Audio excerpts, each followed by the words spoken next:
All right, when these Colt IAR Upper Receiver assemblies first became available at Arms Unlimited, was it about last November last year? I didn't immediately jump on one because I had just been diagnosed with cancer. I wasn't sure how long I was going to live and whether or not $1,300 was a good investment. But here we are, fast forward to June, and I picked one up. And one of the enjoyments I have with my guns is learning how to properly service them. And I have never seen an IAR took apart on YouTube because I don't think that exists. So what I did was I figured out first how to remove the handguard. This latch is super solid, it ain't coming off, but it's hard to get it off. It uses something similar to the latch on a 6940 and a USGI stock.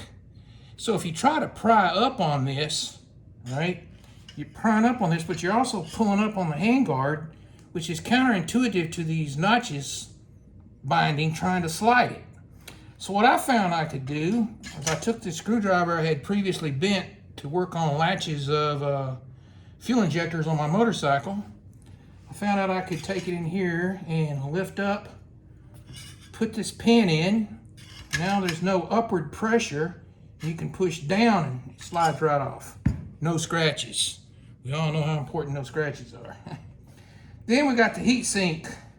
The heat sink is held on with two cross bolts, similar to a handguard, except these thread into these nuts with these serrated teeth that bite into holes in the heat sink that have the serrated teeth. So what you have to do is you got to knock these out. So you loosen the bolts and then you tap on the end of the driver with your hammer and knock these nuts out, or you won't have enough clearance for the heat sink to slide. All right, so now we got down to our heavy barrel. This is the Arms Unlimited 6940 barrel nut wrench they currently have on sale for $49.95. This is kind of a cheesy wrench, but it does work. You'll notice on this heavy barrel, it won't fit here, but it will fit here. And then you can get in here and get to the barrel nut. Now, the only time you'd ever really need to do this is if the barrel nut shot loose. I've heard a few reports of that occasionally.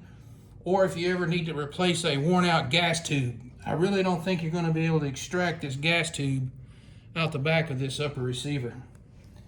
So this is the only barrel nut wrench that I know of that will fit the 6940 IAR.